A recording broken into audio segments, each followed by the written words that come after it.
Calme-toi, calme-toi. On te dit de t'arrêter, tu t'arrêtes.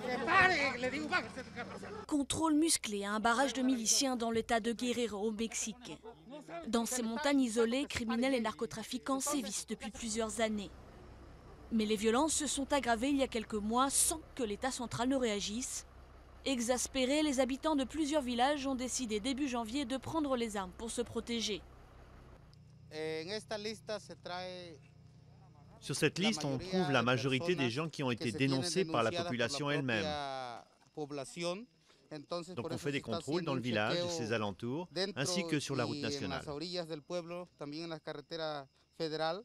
Et c'est ici, dans cette prison improvisée du village d'Almesson, que sont détenus les suspects.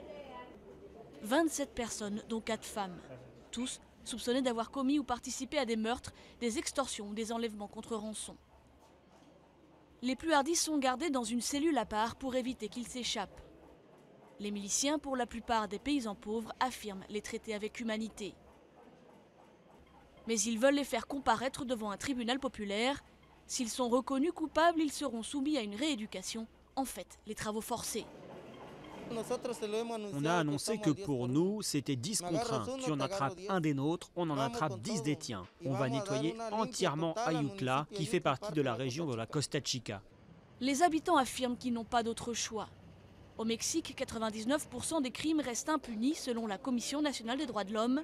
Le pays est ravagé par la violence liée au trafic de cocaïne vers les États-Unis, qui a fait 70 000 morts depuis 2006. Et les habitants n'ont pas confiance en leur police, qu'ils jugent corrompue. Il y avait beaucoup de vols, que ce soit sur les routes ou dans les champs. Des vols d'animaux, donc on restait cloîtrés chez nous. Il y a plusieurs femmes qui ont été violées aussi. Ça suffit, toutes ces choses qu'ils sont venus faire, toute cette délinquance. Il est temps qu'on se réveille, parce qu'avant, on était vraiment endormis. Face à la multiplication de ces soulèvements spontanés, le gouvernement mexicain a décidé d'envoyer l'armée et la police fédérale à l'entrée de certains villages.